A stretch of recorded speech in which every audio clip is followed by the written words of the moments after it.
हजरत सैयदना उमर फारूक, सब बोलिए रदी अल्लाह ताला।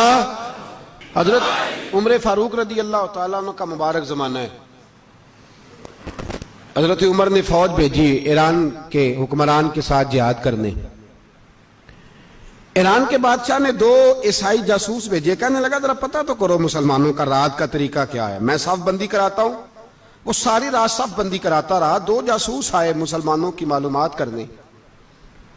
मालूमात करके जब वापस गए तो हजरत उमर फारूक रदी अल्लाह ताला अन्हु के सिपाहियों को देखा, गौर से पलटे तो बादशाह कहने लगा क्या हाल देख के आए हो?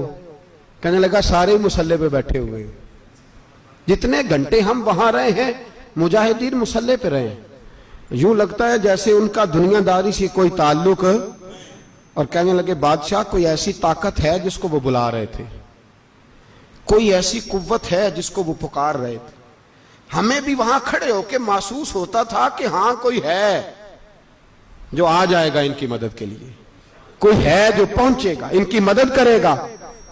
ईरान का बादशाह कहने लगा मुझे समझ आ गई है, वो जिस्म की ताकत से ही नहीं लड़ते, वो कोई गैबी ताकत है जिससे वो लड़ते हैं। भाई वो गैबी ताकत भी तो हमारे पास हमने नाराज कर लिया ना, वो भी तो नहीं ना, मस्जिद का रुख भी तो कोई नहीं। और मैंने पिछले जुमे भी कहा था, फिर कहता हूं, वहन हो गया उम्मत को। नबी पाक ने फरमाया उम्मत को वो क्या है, दुनिया से मोहब्बत हो गई है, मौत से कराहत हो गई है, वहन है। सहाबाए किराम को मौत से बड़ा प्यार था, मौत से बड़ी मोहब्बत कर। हमारी तरह नहीं, वो कहते थे मरेंगे तो मनो मट्टी, तो वहां ठीक है, अजाबे कब्र हक है। लेकिन मैं कहा करता हूं सालों के बाद जो परदेश से मां के पास आए, मां उसे अजाब नहीं देती, उसका माथा चूमा करती है। और भाई जो रब करीम की बारगाह में जाएगा, तेरा क्या ख्याल है, गल सड़ जाएगा? मदीने वाले हबीब ने फरमाया कब्रुल मोमिन रौज़तुम मिन रियाज़िल जन्ना, फरमाया मेरा मोमिन जब कब्र में जाता है तो अल्लाह जन्नत के सारे दरवाजे खोल देता है, वो तो अल्लाह की रहमत में पहुंचता है। कौन कहता है मोमिन मर गए, वो तो कैद से छूटे अपने घर गए। कौन कहता है कब्र में अजाब है तो सिर्फ अजाब ही है, हाँ मुजरिम को सजा मिलेगी, लेकिन मोमिन हमेशा जहन्नम में, वो बेलाखिर जन्नत में जाएगा, बेलाखिर जन्नत में जाएगा। और किसी दरवेश ने बात की, वो करके चले गए, पर कमाल ही कर गए, कहने लगे दोज़ख में मैं तो क्या, मेरा साया ना जाएगा, क्योंकि रसूल पाक से देखा ना जाएगा। नबी पाक सैयद आलम अलैहिस्सलाम के गुलाम तो देखो ना, सारी जिंदगी उमर फारूक, बुखारी पढ़ो तो सही, सारी जिंदगी उम्र हर नमाज के बाद कहते थे अल्लाह मरजुकना शहादत फी सबीलिक, अल्लाह बिस्तरे पे मौत ना देना, मौत मुझे शहादत की देना। हजरत सैयदना मौला अली शेर खुदा करम अल्लाह ताला वजहुल करीम सारी जिंदगी कहते रहे अल्लाह अली ने मैदान में उम्र गुजारी है, इसे शहादत की मौत अता फरमा। ओ भाई ये तो शहादतें मांगने वाले। हजरत इमाम हुसैन मैदान करबला में खड़े थे, शिमर कहने लगा हुसैन तेरी चारों जानिब मौत है, तो आप फरमाने लगे तुझे अभी हमारा पता ही नहीं, मौत से तो हमारा प्यार चलता है। और फरमाया ये शहादत तो हमारा पीछा करती है, पहुंच जाती है जहां हम होते हैं, मौत से डरा रहा है। मुसलमान का मरने को दिल नहीं करता, वरना वो इतनी बड़ी कोठी में कौन रहेगा। मरने को दिल इसलिए नहीं करता कि वो जो 6 करोड़ 10 करोड़ डॉलर लूट के रखे, मर गए तो खाएगा कौन। वो फकीर फाका मस्त थे, उनका घर ही कोई नहीं था, उनके बैंक बैलेंस ही कोई नहीं थे। वो कहते थे घर हमारा है वो जो हमारे रब ने तैयार किया हुआ है, हमारा बैंक बैलेंस है वो जो हमें जन्नत में जाके मिलेगा। उनका तो ये खाता ही कोई नहीं था, इसलिए वो शहादत की। हजरत अमर बिन जमू रदी अल्लाह ताला अन्हु मैदाने ओहद में 4 बेटे लेके आए। कितने बेटे बोल के बताए?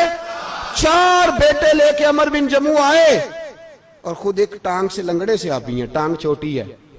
हुजूर के सामने खड़े हुए कहा महबूबा मेरे 4 ही थे, मैं 4 ही ले आया हूं, कबूल कर ले। तो हुजूर ने फरमाया तू क्यों तलवार ओढ़े आया है, ये तूने क्यों गले में असला डाला हुआ है? कहा या रसूलल्लाह मैंने भी तो जाना है ना। तो हुजूर ने फरमाया 4 बेटे जो हैं।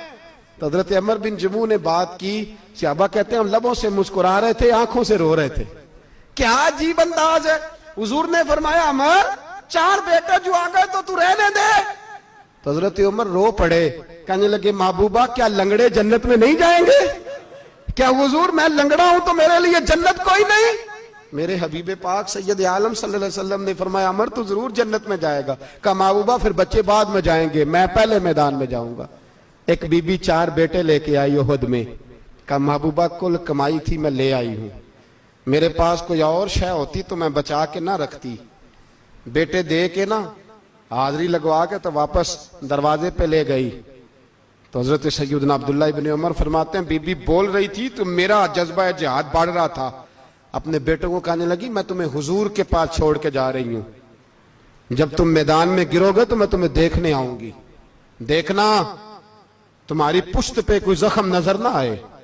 जितने तीर खाने हुए सीने पे खाना, जितने तलवारों के नेजों के जख्म बर्दाश्त करने हुए यहां खाना, पुश्त पे जख्म नजर ना आए। हजरत अब्दुल्लाह इब्न उमर फरमाते हो बीबी की गुफ्तगू मेरा जज्बा जिहाद बढ़ा रही थी। एक बीबी 3 साल का 4 साल का बेटा लिए रो रही है, ओहद का दिन है। सहेलियां पूछती हैं तू क्यों रोती है? वो कहती है देखो मेरा खामद भी बदर में शहीद हो गया, भाई और बाप भी।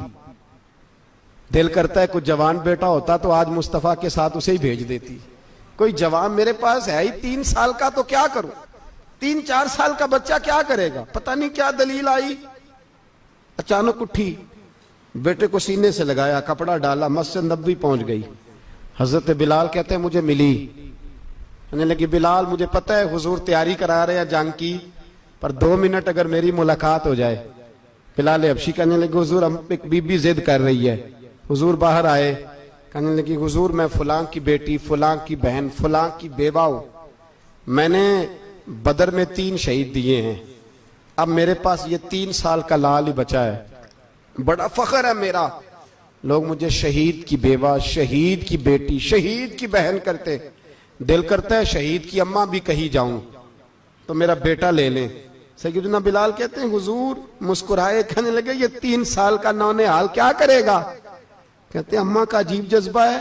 कहने लगी महबूबा सुना है असला भी थोड़ा ही है, ढालें ज्यादा कोई नहीं, मेरा बेटा साथ रख लें, जब आपकी तरफ कोई तीर आया ना तो मेरा बेटा ढाल के तो इसको ढाल बना के आगे कर देना। महबूबा ढाल तो बानी सकता है ना। हजरत बिलाल फरमाते हैं मुस्तफा करीम ने फरमाया जा मैंने कबूल किया, कयामत के दिन बेटा घर ले जा, जब तेरा नाम पुकारा जाएगा तो शहीद की अम्मा कह के ही पुकारा जाएगा, जा तू घर ले जा। कहते हैं चलते चलते एक गरीबनी और आ गई, इतनी सी अट्टी बान की, इतनी सी। बिलाल हुजूर से मुलाकात हो जाएगी, नबी पाक आ गए तो कहा महबूबा ये गलबा इस्लाम में मेरा भी हिस्सा डाल ले। हुजूर ने फरमाया ये क्या है? कहने लगे हुजूर खामन फौत हो गया, औलाद अल्लाह ने बेनियाजी से दी नहीं, सवेरे चरखा काट के रिज़्क़े हलाल खाती हूं, मेरे पास ना ये इतना सा बान है, एक घोड़े की लगाम बन जाएगी, महबूबा हिस्सा तो डाल जाएगा ना दीन के लिए, मेरी कबूलियत हो जाएगी। मेरे हबीब ने हाथ उठाए और दुआ मांगी, कहे अल्लाह जितना तू मैदान के मुजाहिदों को अजर अता फरमाए उतना इस गरीबनी को भी अता फरमाना, उतना इसे भी देना। भाई ये जज्बे थे, ये रंग था उम्मत मुस्लिमा का, इसलिए काफिर घर में बैठ के कांपा करता था। अब उसे पता है ये एसी वाली कार से नहीं निकल सकते, उसे पता है कि हमने इन्हें बोतल पे लगा दिया है, अब ये पेप्सी मरिंडा और ये पी के खाने के साथ तो ये मस्त रहते हैं, अब ये नहीं निकल सकते घर से, हमने इन्हें उन चीजों पे लगाया है जो इनके वजूद को खोखला कर रही, अब कैसे मैदान में निकलेंगे? वो इसलिए नहीं डरता कि वो तेरी आसाइशों, तेरी जिंदगी में आने वाली सहूलतों से आशना है। मौत बिस्तर पे भी आ जाती है, लेकिन जिसको मैदान में आती है वो सारी जिंदगी जिंदा रहता है, वो सारी जिंदगी जिंदा रहता है। भाई मरना तो है, लेकिन अगर जिंदगी दीन के काम आएगी तो अमर हो जाओगे, बच जाओगे।